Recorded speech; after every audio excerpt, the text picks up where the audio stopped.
welcome to one of the most unsettling mysteries ever recorded in the Ozarks. Before we start, drop a comment sharing where you're listening from and what time it is right now. We're always curious to see when and where these strange stories find people. It was the fall of 1909 when the trees in the Missouri Ozarks burned red and gold that authorities in Shannon County made a strange discovery at the Warren homestead about 7 miles east of the small logging town of Eminence.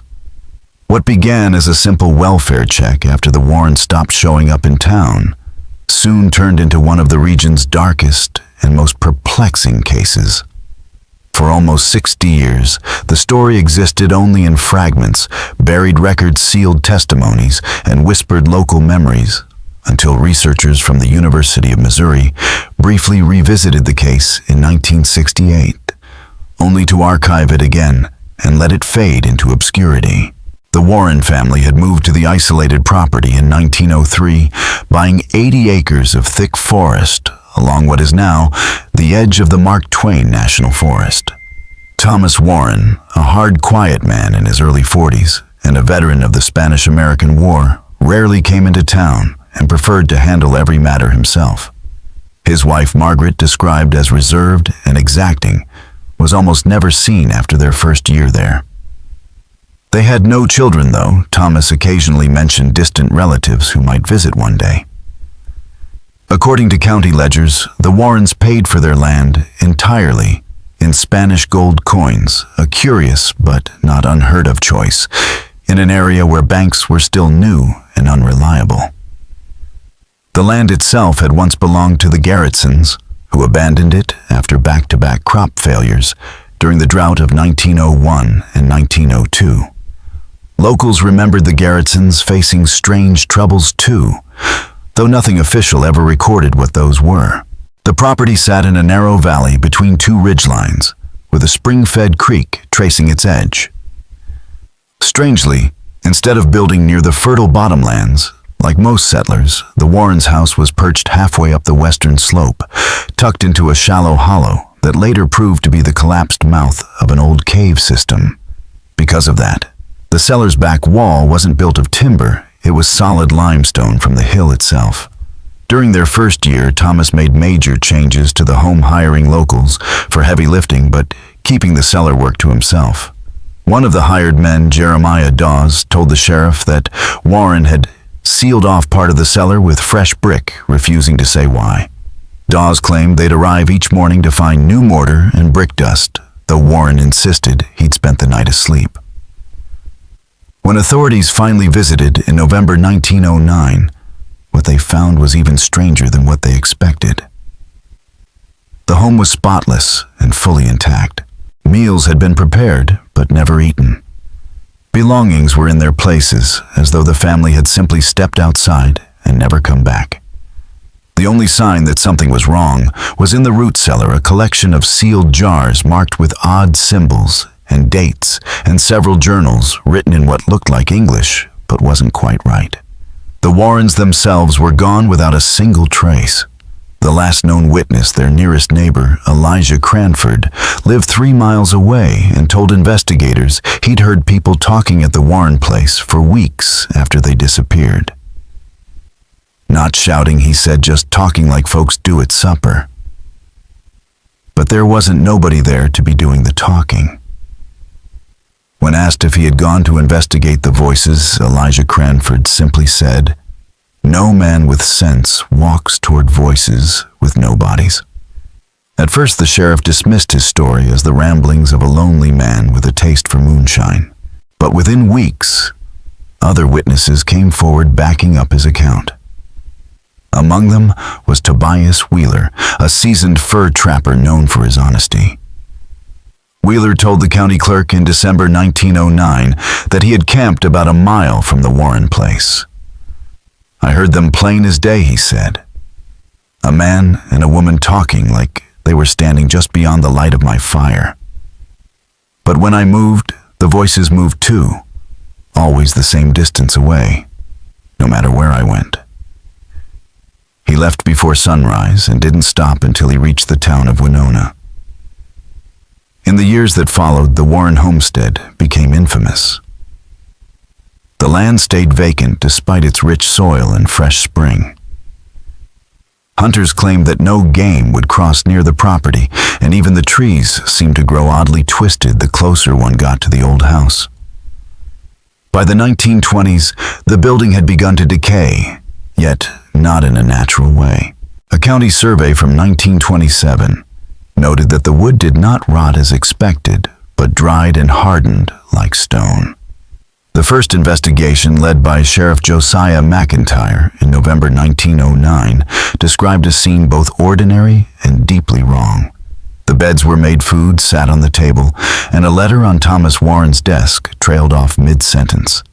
Margaret believes we finally understood the method by which the remainder was never found. But what McIntyre left out of his official report, and later admitted in his personal journal, was what they discovered about the mirrors. Every reflective surface in the house had been carefully covered. When deputies removed the cloths, they found that the mirrors had been scratched with intricate geometric designs. Even the metal trays and utensils bore the same patterns etched with deliberate precision, as if someone had tried to alter how they reflected light. During our research, we found records suggesting that before moving to Missouri, Thomas Warren had worked for a wealthy Boston collector named Thaddeus Blackwood. Warren's job was to acquire rare historical and cultural artifacts. His last known assignment was in the Oklahoma Territory in 1902, where he was sent to obtain Native American relics. Blackwood, according to his surviving letters, had an obsession with what he called threshold artifacts, objects he believed could bridge the boundary between worlds.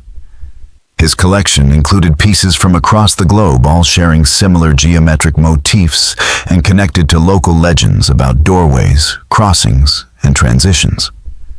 Scholars of the time viewed Blackwood as a man losing his grip on reality, but his fortune shielded him from criticism.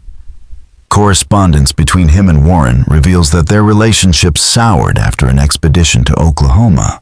In his final letter to Warren, dated January 1903, Blackwood accused him of theft and delusion, writing, "Your refusal to surrender the artifact constitutes theft. Your claims about its properties are the ravings of an unsound mind. Return what is mine, or face the consequences." 3 months later, Thomas and Margaret Warren vanished from Boston's social record, appearing instead in rural Missouri with gold coins and no clear source of income. Bank records from February 1903 show Warren withdrawing his life savings in person. The teller noted his nervous demeanor and his insistence on gold over paper money, as well as his comment that he feared being followed. When investigators searched the Warren home after their disappearance, they found something even more disturbing, though the house was filled with furniture, clothing, and supplies. Anything that might have offered insight into their daily lives was gone. Bookshelves were empty, though marked with dust outlines showing where volumes had once stood. An expensive camera sat in its case, but there were no photographs anywhere.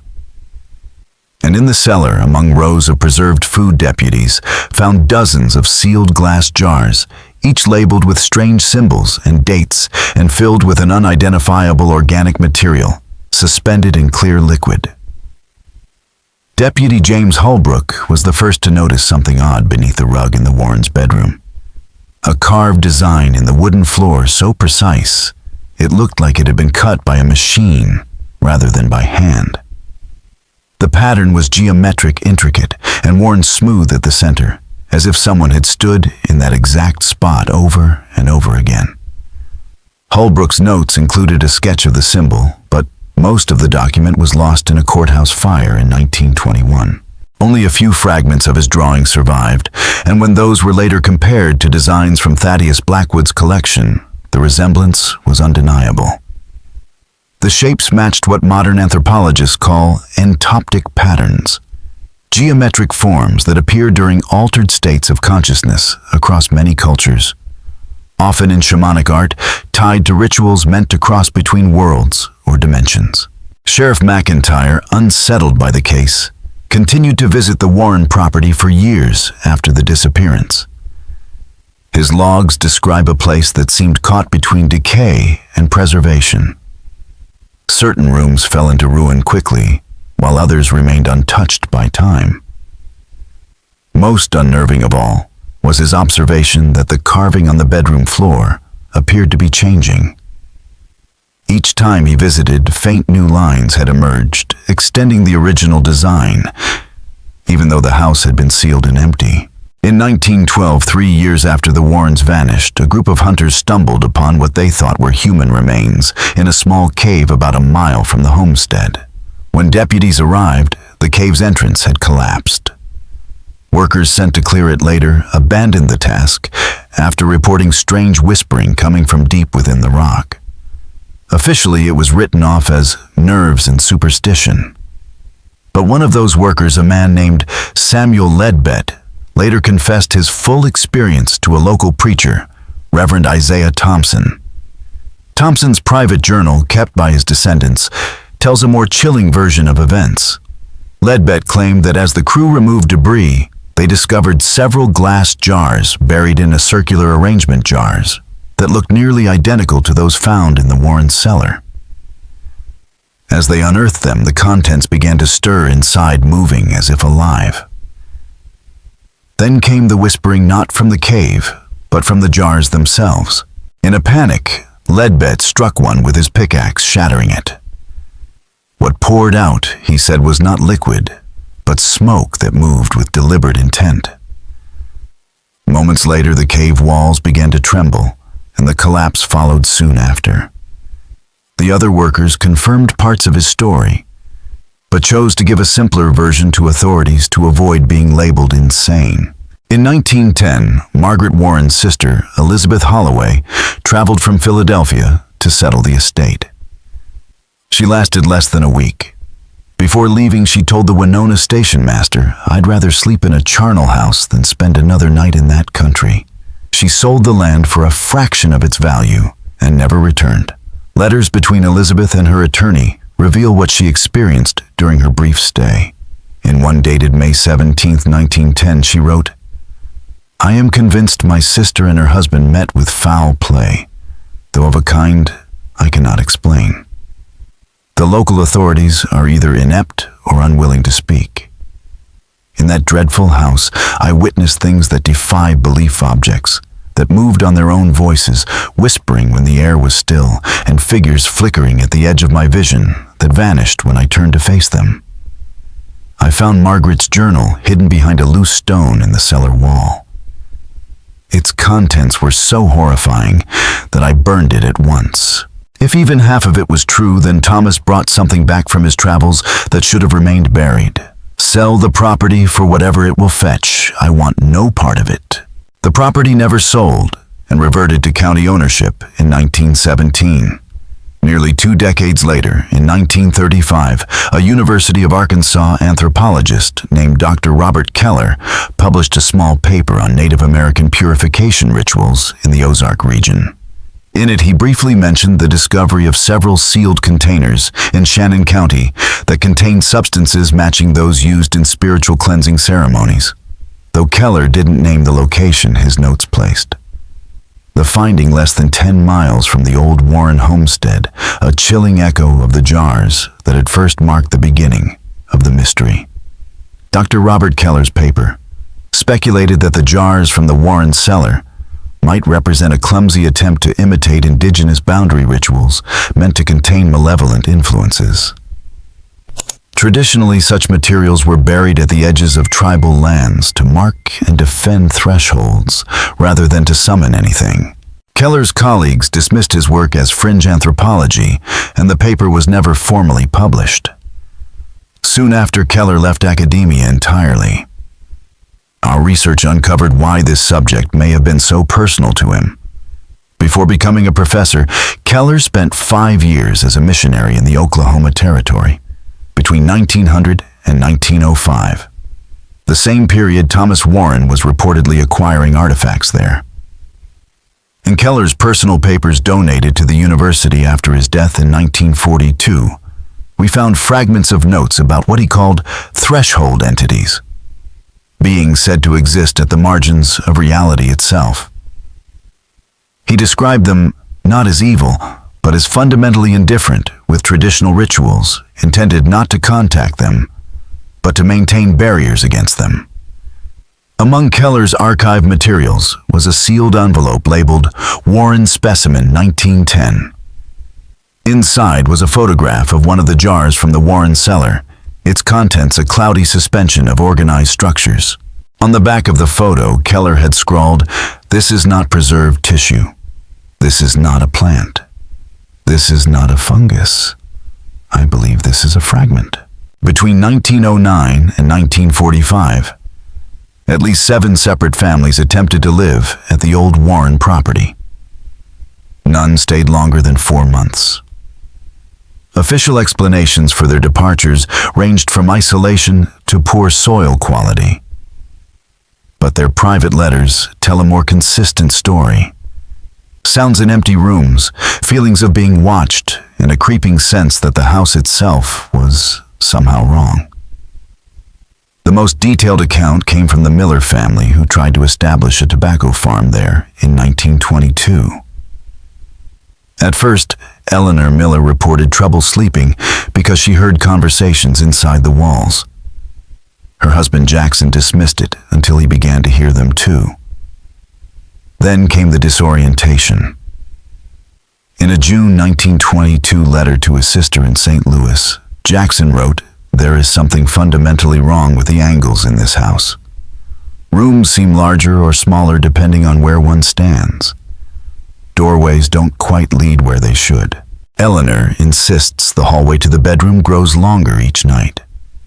Yesterday, I measured it carefully, 16 feet 7 inches. This morning, the same careful measurement showed 17 feet 3 inches. Either we are sharing a delusion, or this house defies the basic principles of physical space." By July, the Millers fled, leaving behind most of their possessions. Jackson's final unpublished letter to his sister, uncovered during our research, describes their last night there. "We have seen them, the previous occupants. They stand in corners and doorways, always at the edge of our vision. When we look directly at them, they fold, not vanishing, but retreating into spaces that shouldn't exist. They are trying to show us something, a method, a process. Eleanor believes they want us to follow them. We are leaving at first light. Whatever the Warrens discovered, whatever changed them, we want no part of it. Burn this letter after reading." The Peterson family was the last to try living at the homestead in the summer of 1945. Harold Peterson, his wife Ruth, and Ruth's elderly father bought the property at auction, unaware of its past. Within weeks, Ruth began complaining of objects moving when no one was near. Harold said he awoke several nights to find his father-in-law standing motionless in dark corners, though the old man had never been a sleepwalker. In September, Harold arrived alone in Eminence, dazed and unable to explain where his family had gone. Authorities found the house empty. Ruth and her father were never seen again. Harold was briefly held on suspicion of foul play, but released for lack of evidence. Before leaving town, he gave a statement to local editor Franklin Mosley that was never printed but preserved in Mosley's private papers. "They're still there in the house. Not Ruth and her father, the others. The Warren. I heard them talking through the walls. They found a way to step sideways somehow. They're watching from somewhere just next to where we are." Peterson was later committed to the state hospital in Farmington, where he refused to sleep in a room with closed doors until his death in 1957. His medical records, obtained through a Freedom of Information request, describe not a man lost to hallucination, but one suffering from extreme spatial disorientation and a rare selective form of prosopagnosia. He recognized faces when looking straight at them, but became terrified when seeing those same faces in profile, insisting they belonged to someone else, looking through from the other side. Despite extensive treatment, his symptoms never abated. After this, the county condemned the Warren property and left it to decay on its own. In 1962, a forest fire tore through much of Shannon County, Missouri, consuming thousands of acres of woodland. But when the flames reached the old Warren property, they inexplicably split and burned around it. When firefighters finally contained the blaze, aerial photographs revealed something no one could explain: a perfect half-mile-wide circle of untouched forest surrounding the homestead, like a green eye amid a sea of blackened ash. Officials blamed a sudden wind shift, but meteorological records showed the winds that day were steady and consistent. Fire scientists consulted decades later admitted there was no rational explanation, noting that soil samples from the site showed nothing unusual that might account for the vegetation's resistance to burning. It wasn't until 1968 that new light, if it can be called, that was shed on the Warren mystery. That year, the University of Missouri launched a research project documenting historic homesteads in the Ozarks under the direction of Dr. Caroline Shepard, an anthropologist known for her studies of folk traditions and boundary beliefs. Intrigued by the Warren file in county archives, Shepard assembled a small team of 2 graduate students, a photographer named David Kellerman, and a local guide. Their plan was simple: a 3-day field study to record what remained of the property. They left Columbia on October 3, 1968. What they found, however, remains one of the strangest academic field reports ever filed in Missouri's history. Their preliminary report, submitted on October 9th, confirmed that parts of the Warren home were still standing and that the root cellar was remarkably well preserved. Among the debris, they recovered fragments of journals first described in the 1909 investigation. Shepard noted that while the entries were in English, the writing was reversed mirror script that could only be read through reflection. The deciphered passages mentioned the thinning and visitors from the adjacent place. One surviving entry, dated August 1908 and attributed to Margaret Warren, read, "Thomas insists the process is controllable, that with sufficient preparation we can step through and return safely." I remain unconvinced. What we have glimpsed watching us through the mirrors seems neither malevolent nor benevolent, merely curious, in a way that makes me deeply uneasy. The jars continue to fill, though I cannot say how. We sealed the last one this morning, 15 now in total.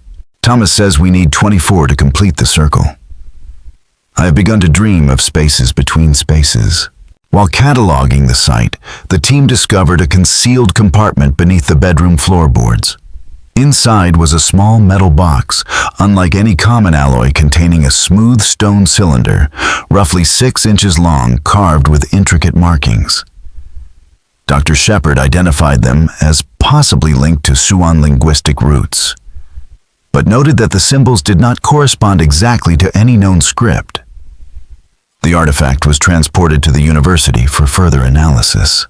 During their stay, the team experienced a series of unsettling events. On the second night, all 5 members reported hearing faint voices from the direction of the house ruins. Each time they investigated, the sound stopped only to resume once they returned to their camp. Kellerman's photographic equipment malfunctioned repeatedly, his film developing with warped exposures and eerie distortions, shadows that didn't match their surroundings. His audio recorder captured long stretches of static, interrupted by whispers too soft to interpret. The most disturbing incident occurred in the early morning hours of their 3rd day. At approximately 3:30 a.m., Dr. Shepard found one of her graduate students, Michael Collins, standing motionless in the remains of the bedroom, facing the corner where the geometric floor pattern had once been carved. When she called to him, he turned and said quietly, "Do you see how the angle opens, if you look at it correctly?" He had no memory of the event the next morning. 3 weeks after submitting her report, Dr. Shepard requested a sudden leave of absence and never returned to the university. The Warren materials were placed in storage awaiting her return. But when the anthropology department conducted an inventory in 1969, the artifacts, including the stone cylinder, were missing. The remaining documents were archived and the investigation abandoned. Decades later, our research team located Michael Collins, now a retired professor living in Portland, Oregon. Despite the passage of time, he remembered the expedition vividly. When asked about what happened during those 3 days, his response was simple, but haunting. "We went there to study history. But whatever that place is, it studies you back." Michael Collins, now an old man with a soft voice, leaned forward during our recorded interview and said, "We should never have stayed overnight." That place had a wrongness to it that's hard to put into words. Distances didn't make sense. Sounds didn't travel normally. And there was always the feeling of someone just outside your field of vision watching. When asked directly about the night Dr. Shepard found him standing in the ruined bedroom, Collins grew quiet. "I don't remember standing there," he admitted. "What I remember are the dreams. They started that night. Dreams of a place almost but not quite where we were camped. Everything was off trees, bending at impossible angles. Colors I can't name, figures watching us. They looked human until they turned sideways.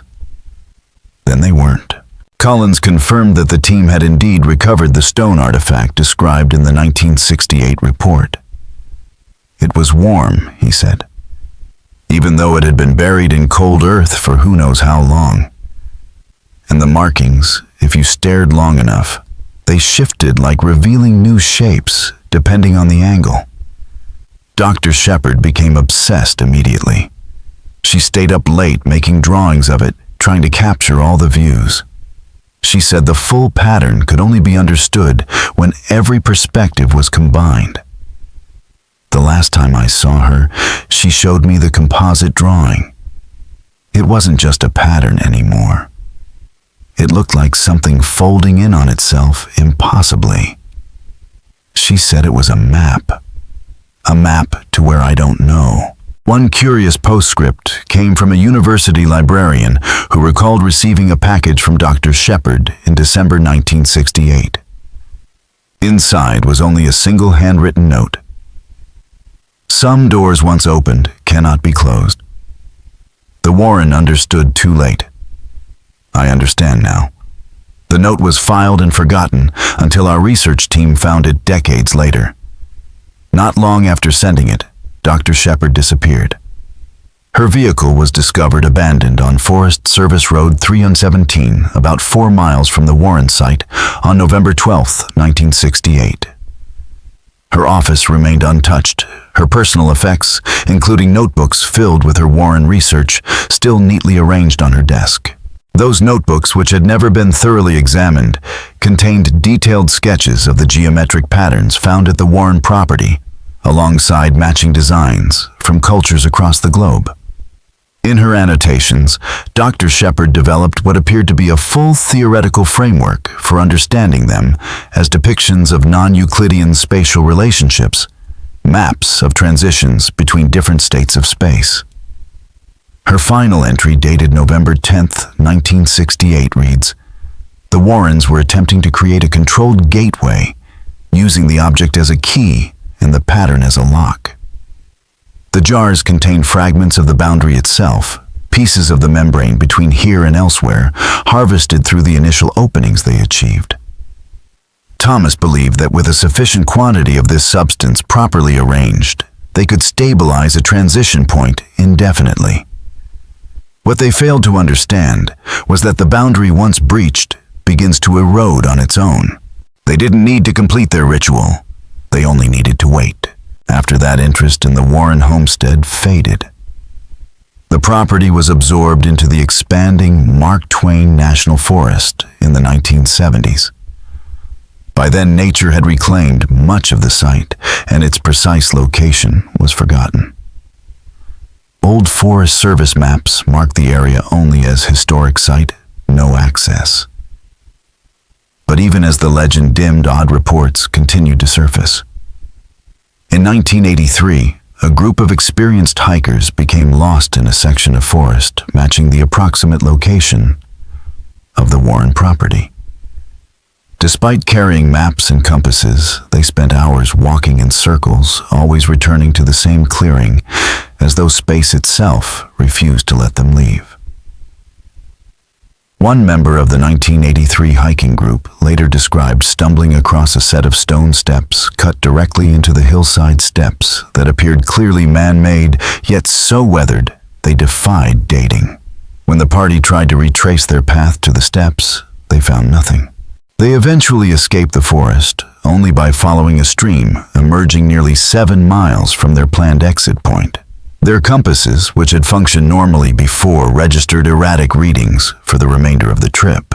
In 1997, a Forest Service ranger named Robert Martinez filed an unusual incident report after a routine patrol in the same region. Martinez claimed he had come across a small clearing where a ring of antique glass jars stood arranged in a precise circle. Each jar was pristine, as if newly made. When he returned the next day with a colleague to document the find, the clearing was gone. The event was chalked up to navigation error, and no formal investigation followed. During our research, we tracked down a descendant of Sheriff Josiah McIntyre, who had inherited a collection of his great-grandfather's private effects, including a journal he kept separate from his official case notes. In an entry dated December 1909, written weeks after the initial investigation, McIntyre confessed, "I returned to the Warren place when duty permits. Something about the quality of silence there disturbs me deeply. Yet I find myself drawn back. Yesterday, I would swear I heard a woman humming from within the empty house. When I entered to investigate, the sound moved to the yard behind me. When I returned outside, it seemed to come from inside once more. I have told no one. They would think me unfit for office." A later entry from April 1910 is more unsettling. Found another of those damnable jars, this one hidden in the well. The contents were still preserved, still moving slightly when agitated. Against my better judgment, I opened it. The odor was not unpleasant, reminiscent of honey and copper. I have been dreaming of the Warrens since. In these dreams, they stand just behind me, speaking urgently, but I cannot turn quickly enough to see them. They insist they are trying to warn me about something they call the thinning between. McIntyre's last entry on the Warren case, dated July 1910, is terse and chilling. "I will not return to that place again. What watches from the windows is no longer even pretending to be human." His journal then resumes mundane county business, court cases, tax disputes, until a curious note in November 1912, "Margaret Warren came into town today. I saw her clearly standing outside the general store wearing the same blue dress she wore the last time I saw her in 1909. When I approached, she smiled in a way that did not reach her eyes and turned away. I followed her around the corner of the building, but she was gone. No one else reported seeing her. I must accept the possibility that the strain of office is affecting my reason." A final reference appears in February 1915, shortly before McIntyre's retirement. "Thomas Warren stood at the end of my bed last night. I was fully awake, had risen to get a glass of water. He looked as he always did, proper and stern, but his eyes were wrong, somehow too deep, as though looking at him was like looking down a well. He spoke a single sentence. 'The circle is almost complete.' I did not respond. When I blinked, he was gone. I am now convinced that whatever happened to the Warren has happened to me as well, though in lesser degree. I find myself wondering if I've been carrying something back from that property all these years. Some fragment of whatever they discovered clinging to me like dust. Perhaps the most disturbing aspect of the Warren disappearance is how thoroughly the couple seems to have been erased from history. Despite the bizarre circumstances, no national papers covered the story. Apart from Margaret's sister, no relatives ever came forward. Employment records for Thomas Warren prior to his work with Blackwood are missing. In Boston city directories, he appears only from 1897 to 1902, listed as an antiquities procurement specialist with a Back Bay address, and then vanishes. Margaret Warren née Holloway appears in Philadelphia society registers until her 1896 marriage, after which she disappears from all records. The wedding itself is recorded only in a Baltimore church ledger, a city with which neither family had any known ties. Mary Hollister's letter, dated 1967, filled in the part Clara Jenkins left out. What Clara didn't tell you she wrote was what happened as we ran. I looked back. The woman was still sitting on the log, but it wasn't a log anymore. It was a staircase stone and dark leading down into the ground. She stood and started walking down those steps, smiling. I remember the blue dress moving like water as she descended. Then the steps weren't there anymore, and neither was she. Hollister never returned to that part of the forest. Taken together, these scattered records, journals, official reports, private letters, show a pattern of erasure, not just of the Warrens' lives, but of their very reality. Thomas Warren claimed to be a veteran of the Spanish-American War. Yet our research uncovered no military service record matching his name, his age, or his description. His employment with Thaddeus Blackwood is verified only by Blackwood's private papers, not by tax filings or contracts that would normally exist for such transactions. Even their marriage record appears anomalous, a single church entry in Baltimore, a city with which neither family had ties. It is as though the Warrens were already fading out of the normal frameworks of history before they ever set foot in Missouri, or as though their lives were never fully anchored in the first place. The 1902 letter we discovered in the archives of the Oklahoma Historical Society may be the clearest warning of what happened. Written by an Osage elder to a federal Indian agency representative, it describes a white man asking questions about the speaking stones of the thin places, and expresses grave concern that this man might locate such an artifact. The elder writes, "These objects were buried by our ancestors for good reason. They are not tools but doors, and what waits on the other side has patience beyond human understanding. If this man finds what he seeks, he must be made to understand. Such a thing can never be owned. It can only be survived." The letter goes on to describe the thin places sites where the boundary between this world and an adjacent one weakens naturally. Animals avoid them. Silence gathers there. Stones carved with warning patterns were buried at such locations not as markers to lead seekers, but as barriers to keep them out. Over time, the stones themselves would absorb something of the thinness, becoming conduits, which is why they were hidden and separated. Whether Thomas Warren actually found such a stone, and whether the cylindrical object later recovered by Dr. Shepard was the same one remains speculation. But the parallels between this letter, the Warrens' journals, and Dr. Shepard's theoretical framework are undeniable. By the time Clara Jenkins was an old woman, the memory of the Warrens had been reduced to a ghost story. Yet her 1965 interview with the local historical society revealed the persistence of something more unsettling. The trouble with the Warren, she said, wasn't that they disappeared. The trouble was that they didn't stay disappeared.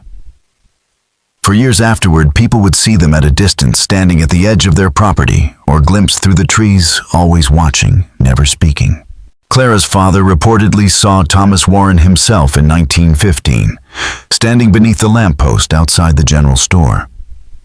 He called to him, but Warren only smiled a smile that made my father's blood run cold, then turned and walked away. When her father followed, he found no one there. And Clara's own childhood story, encountering a humming woman in a blue dress, writing in a notebook 3 years after Margaret Warren had supposedly vanished, aligns eerily with the letter Mary Hollister wrote decades later about the steps into the earth. When all of these accounts are read together, the pattern becomes harder to dismiss. Thomas and Margaret Warren may not simply have disappeared. They may have stepped or been drawn into a space between worlds, leaving behind echoes, impressions, or fragments that occasionally manifest in our own. Whether they achieved this through ritual accident or something far older than either, the evidence suggests their lives in the Ozarks were the culmination of a process. They had begun years earlier, one that blurred the line between history and myth, between presence and absence, between here and elsewhere. Mary Hollister would later write, "I looked back once and saw the woman standing, not sitting, as she had been watching us leave.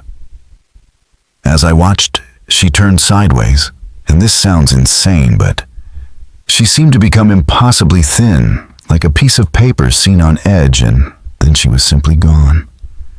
I've told no one but my husband about this in all these years. Even now, I can't think about it without feeling the same terror I felt as a child." Today, the Warren homestead site is indistinguishable from the surrounding forest. No structure remains visible, and its precise location is known to only a few. Forest rangers assigned to the area report nothing unusual. Yet several have noted that wildlife seems unusually scarce in that particular section of the forest. In 2001, a geological survey of Shannon County included soil and water testing in the vicinity of the former Warren property. The results, though never widely publicized, showed anomalies. Water from the spring that once supplied the Warren homestead contained trace elements not typically found in the region's groundwater, including unusual concentrations of rare earth metals.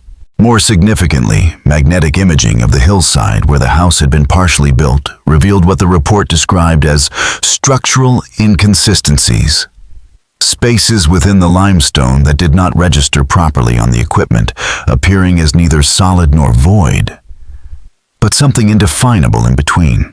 In preparing this account, our team attempted to locate the exact site using historical maps and GPS coordinates. During our second day of searching, our equipment experienced unexplained failures. When we prepared to continue with compass navigation, our guide, a lifelong resident of Shannon County, refused to go any further, saying we had already crossed into what locals still call Warren ground. "The trees grow too close together here," he said quietly, gesturing at the seemingly normal forest around us. "And haven't you noticed? No birds, no insects. Nothing makes a sound here but us." He was right. The forest's natural chorus had fallen silent. We agreed to turn back, marking the location for future investigation. That evening, as we reviewed our photographs, we discovered that the images taken in that area showed curious distortions. Not lens flares or camera malfunctions, but elongated shadows with no apparent source standing at the edges of several frames. One image taken near what we believed might be the remains of the Warren Homestead Foundation showed a partial figure at its edge, a woman's hand, and the fold of what might be a blue dress just visible behind a tree. Under higher magnification, the hand appeared slightly distorted, as though photographed through water or in motion. None of our team remembered seeing anyone in the area at the time. In a final attempt to understand the Warren case, we consulted Dr. Eleanor Voss, a theoretical physicist at Princeton University, whose work explores the possibility of parallel universes separated by minute differences in physical laws. We provided her with copies of Dr. Shepard's recovered notes on non-Euclidean spatial transitions without telling her where they came from. Her response was unexpectedly candid. "These equations are remarkably sophisticated for what appears to be work from the late 1960s, she said. "The underlying theory anticipates concepts that wouldn't formally appear in physics literature until decades later. If I were to interpret this model literally, it suggests a method for creating a controlled intersection between different states of space-time, essentially a doorway. But the mathematics also indicate such a transition would be fundamentally unstable, creating a progressive weakening of the boundary in both directions. In theoretical terms, this describes not just a door, but one that cannot be closed, once opened a door that continues to open wider over time.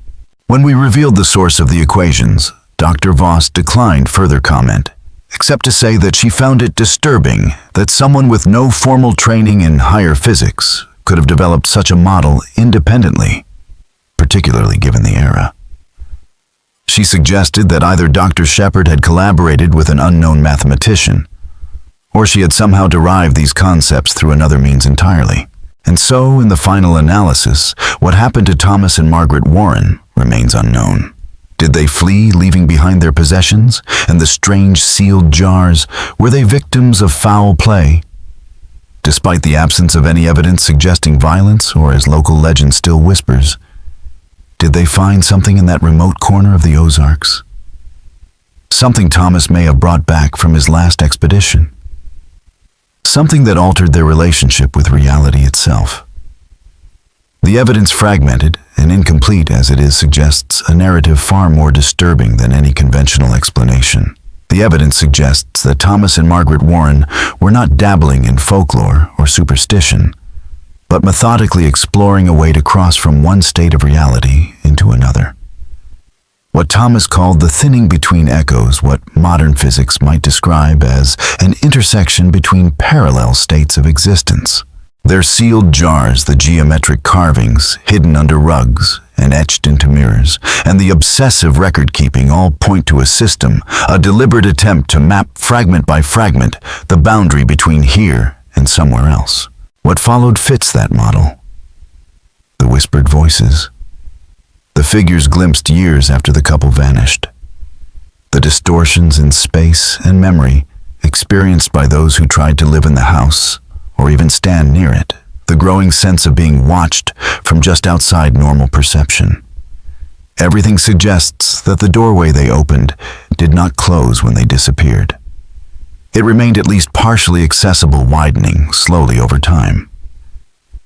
Dr. Voss's interpretation of Dr. Shepard's recovered equations predicted exactly this, a breach that expands with each passing year, strengthening its connection to whatever lies beyond. Dr. Shepard herself seemed to grasp the truth too late.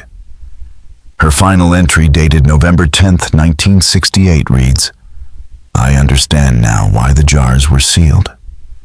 They were trying to contain it piece by piece, but some things cannot be contained once recognized. I hear the Warren at night now, whispering just behind me. They've been trying to get back for 60 years.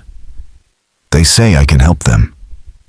They say it's too late to close what they opened, but perhaps not too late to cross over ourselves. Tomorrow I go back to the homestead one last time. May God forgive what I'm about to do." The next day, her car was found abandoned 4 miles from the presumed site of the Warren homestead. She was never seen again. Since then, the Warren case has faded into the realm of local legend, a ghost story told around campfires. A whispered warning not to linger too long in certain stretches of forest. Yet Shannon County records show at least 7 unexplained disappearances within 5 miles of the Warren property's presumed location since 1968. In several cases, personal belongings were left neatly arranged as though the missing had simply stepped away. Locals still speak of sightings at dusk, a stern-faced man and a woman in blue walking at the forest's edge, visible for a moment and gone the next. Others report disembodied voices carried on still air or faint lights flickering among the trees where no structures stand. Today the forest has reclaimed the Warren homestead.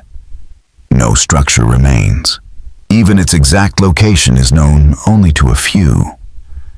But if the fragmented records and testimonies are to be believed, the boundary the Warrens breached still lingers, choosing its moments and its witnesses. Some mysteries perhaps are best left unexplored. Some doors once open can never truly be closed. The story of the Warren family stands as a somber reminder.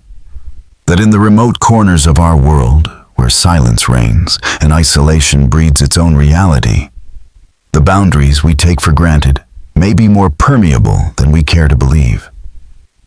And if you ever find yourself in the eastern reaches of Shannon County, where the trees grow dense and the valleys run deep, listen carefully to the quality of the silence around you. The locals say the Warren are still there, standing just out of sight, watching from somewhere adjacent to our world, waiting for someone else to understand what they discovered, and perhaps in understanding to join them on the other side of the thinning. In the spring of 2023, a hiker claimed to find an antique glass jar at the base of a tree in what may have been the vicinity of the Warren property. The jar was sealed with wax and filled with cloudy water. Before authorities could retrieve it, the hiker reported hearing whispers coming from the jar and fled.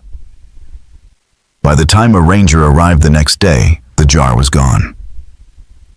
The ranger noted in his report that he had briefly seen a woman in outdated clothing standing among the trees. When he called to her, she turned sideways and vanished. He attributed the sighting to a trick of light, but added one unusual line to his official report. Unusual silence in the area. No wildlife observed or heard. Recommend routine monitoring, but no cause for concern. The Warren case remains officially unsolved, one of many mysteries lost to time in the remote corners of the American wilderness. Yet in those densely forested hills, where cell signals fade and GPS coordinates contradict themselves, locals still give certain places a wide berth. They need no theories about membranes between realities. They simply know that some places belong more to the other side than to this one, and that the Warrens, wherever and whatever they have become, are still watching from just beyond the edge of perception. The boundaries may be thinner than we dare to imagine.